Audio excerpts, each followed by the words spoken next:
sampai akhir umur kita dalam keadaan husnul khatimah, amin ya rabbal alamin.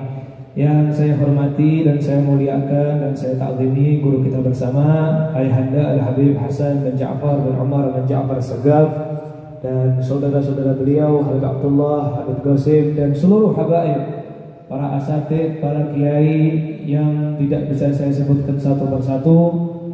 Duduknya kita di sini, hadirnya kita di sini tidak diragukan lagi bahwa di sini tempat hujannya rahmat Allah Subhanahu wa taala. Dikatakan oleh sebagian ulama, inda dzikrus sholihin tanzilur rahmah. Jika kita menyebut nama-namanya orang soleh, maka turun rahmatnya Allah Subhanahu wa taala. Kaifa dzikru aslahus sholihin sayyiduna Muhammad sallallahu alaihi wasallam. Dan bagaimana kita menyebut pimpinannya orang soleh, yaitu Nabi besar Muhammad sallallahu alaihi wa ala alihi wa sahbihi wasallam. Kita duduk di sini menjalankan satu perintah yang mana Khalik dan makhluk mengerjakan perintah tersebut. Disebutkan dalam Al-Quran, innallaha wa malaikatahu yusalluna 'alan nabi ya ayyuhalladzina amanu sallu 'alaihi wa sallimu taslima. Allah memerintahkan kita untuk bersolawat kepada Nabi, tapi Allah ngasih pelajaran dulu, ngasih wanti-wanti kepada kita dulu bahwa Allah dan malaikatnya itu bersolawat kepada Rasul sallallahu alaihi wasallam. Istilahnya ngasih contoh. Allah merintahkan kita di dalam Al-Quran untuk sholat, tapi Allah tidak sholat.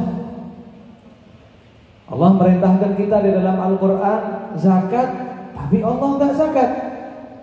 Allah memerintahkan kita di dalam Al-Quran untuk berpuasa, tapi Allah tidak berpuasa. Tapi ketika Allah Subhanahu wa taala memberikan perintah sholawat kepada Nabi Muhammad sallallahu alaihi wasallam, Allah ngasih contoh dulu bahwa Allah Subhanahu wa taala dan para malaikatnya itu bersolawat kepada Rasul sallallahu alaihi wasallam. Sighahnya yusallun fi'il mudhari', berarti senantiasa dan selalu Allah Subhanahu wa taala bersolawat kepada Nabi Muhammad sallallahu alaihi wasallam. Kalau kita ditanya Allah sekarang lagi apa? Jawab aja, Allah Subhanahu wa taala lagi solawat kepada Nabi Muhammad sallallahu alaihi wa ala alihi wa sahbihi wasallam. Kemudian apa faedahnya Allah Subhanahu wa taala ini memberikan contoh kepada kita bahwa Allah Subhanahu wa taala dan para malaikatnya, yang notabene malaikat ini diciptakan oleh Allah Subhanahu wa taala, setiap hidupnya, selama hidupnya berbuat taat kepada Allah Subhanahu wa taala. Apa faedahnya Allah Subhanahu wa taala ini berikan kepada kita contoh dulu ketika memerintahkan kepada kita untuk bersolawat kepada Rasul sallallahu alaihi wasallam. Yang pertama, menunjukkan kemuliaan Nabi besar Muhammad sallallahu alaihi wasallam. Nabi Adam itu ketika diusir dari surganya Allah Subhanahu wa taala, itu terakhir beliau bertawassul kepada Nabi Muhammad sallallahu alaihi wasallam. Dikatakan oleh Allah Subhanahu wa taala, wahai Adam, ini kok kau tahu namanya Muhammad sallallahu alaihi wasallam? Ini badan saya belum mintakan Muhammad. Kata Nabi Adam alaihi salatu wasallam, ya Allah, ketika engkau menciptakan saya, ketika engkau memberikan saya ruh, indera pertama saya yang saya lihat lewat mata, di tiang-tiang surga tertulis nama Allah dan Muhammad. Buka mata, Nabi Adam lihat Allah Muhammad. Tidak mungkin ada satu nama yang disandingkan di samping nama Allah Subhanahu wa taala, melainkan orang khusus. Kata Allah Subhanahu wa taala, betul. Dan saya titipkan nur Muhammad di sulbi Nabi Adam alaihi salatu wasallam. Makanya manusia menjadi khalifah Allah di muka bumi dan sebagai kesempurnaan makhluk yang diciptakan oleh Allah Subhanahu wa taala. Kemudian bentuk sholawat Allah Subhanahu wa taala kepada Rasul sallallahu alaihi wasallam adalah rahmat. Sholawatnya Allah Subhanahu wa taala kepada Rasul sallallahu alaihi wasallam itu rahmat. Yang jadi pertanyaan, rahmat buat siapa? Kalau rahmat buat Rasul sallallahu alaihi wasallam, Rasul tidak butuh rahmat. Rasul itu rahmat. Kata Allah Subhanahu wa taala, "Wa ma arsalnaka illa rahmatan." Wujudnya Rasulullah itu sudah rahmat buat kita semua. Rahmat buat siapa? Rahmat buat orang yang baca sholawat kepada Rasul sallallahu alaihi wasallam. Kemudian yang kedua, sholawatnya malaikat kepada Rasul sallallahu alaihi wasallam. Apa wujudnya? Berupa istighfar. Sholawatnya malaikat kepada Rasul berupa istighfar. Istighfar buat siapa? Malaikat tidak butuh istighfar. Malaikat diciptakan oleh Allah Subhanahu wa taala itu dari awal diciptakan sampai nanti yaumil qiyamah taat kepada Allah Subhanahu wa taala. Istighfar buat Rasulullah. Rasulullah maksum, dijaga oleh Allah Subhanahu wa taala dari perbuatan salah dan perbuatan dosa.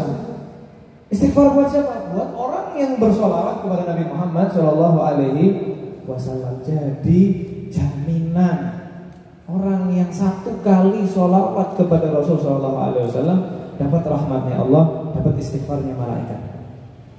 Satu kali sholawat kepada Rasul sallallahu alaihi wasallam. Nah, ini kita duduk di sini berapa kali sholawat sama Rasul sallallahu alaihi wasallam? Jaminan kita keluar dari majelis ini sudah pasti diampun dosanya sama Allah Subhanahu wa taala. Dapat rahmatnya Allah Subhanahu wa taala. Terakhir, sebagai penutup, orang itu masuk ke dalam surganya Allah Subhanahu wa taala banyak jalur. Ada jalur orang masuk surga lewat sholat. Ada yang satu malam sholatnya 1000 rakaat, seperti Zainal Ali Zainal Abidin alaihi salam. Ada yang masuk surga jalur puasa, satu hari puasa, satu hari tidak. Ada yang Senin Kemis istiqomah, ada yang istiqomah daun, ada yang istiqomah puasa Ayyamul Bid dan lain sebagainya dan lain sebagainya. Ada yang masuk surga lewat jalur sedekah. Makanya orang-orang kaya itu tidak usah banyak beramal-amal, banyak yang capek-capek. Sedekah itu jalur tercepat orang-orang yang punya uang banyak masuk ke surganya Allah Subhanahu wa taala lewat sedekah. Nah, kalau lihat potongan-potongannya panjenengan niki, nek sholat orang mlebu, nek sholat tidak masuk. Ada yang semalam sholat 1000 rakaat? Ada, tapi sedikit. Kadang kalau datang himahnya sholat 1000 rakaat, besoknya korting 500, besoknya korting 100, besoknya korting 50, libur 5 tahun. Nah, ada yang istiqomah puasa Senin Kemis.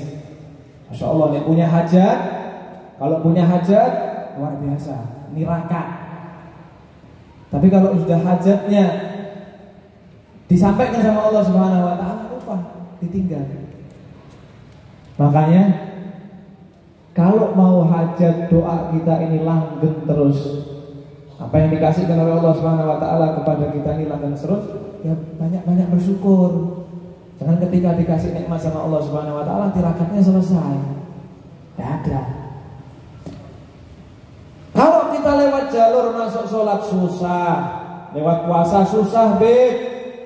Lewat zakat susah, beb, saya tidak punya uang. Sholawat sama Nabi Muhammad sallallahu alaihi wasallam, jalur tercepat untuk masuk ke surganya Allah Subhanahu wa taala bersama Nabi besar Muhammad sallallahu alaihi wasallam. Masuk surga itu gampang. Tergantung kita mau apa enggak. Kata Nabi sallallahu alaihi wasallam, kullu ummati yadkhulunal jannah illa man aba. Semua umatku pasti masuk ke surganya Allah Subhanahu wa taala kecuali yang tidak mau. Illa man aba. Siapa yang tidak mau? Ya malas. Salat tidak mau, puasa tidak mau, sholawat tidak mau. Terus modal saya punya orang dalam, orang dalam bapakmu. Ulama-ulama terdahulu itu sampai sholat kakinya bengkak. Sayyidina Utsman bin Affan lihat Rasul makan sama Rasul, jadi mertuanya, jadi menantunya Rasul sallallahu alaihi wasallam. Asik sholat sampai bengkak, takut sama azabnya Allah Subhanahu wa ta'ala. Kita la sholat, wala puasa, wala zakat, tidak mau datang majelis ilmu. Rugi di dunia wal akhirah. Insyaallah sedikit yang saya sampaikan ini bisa bermanfaat. Kurang lebihnya mohon maaf. Wabillahi taufiq wal hidayah. Wassalamualaikum warahmatullahi wabarakatuh.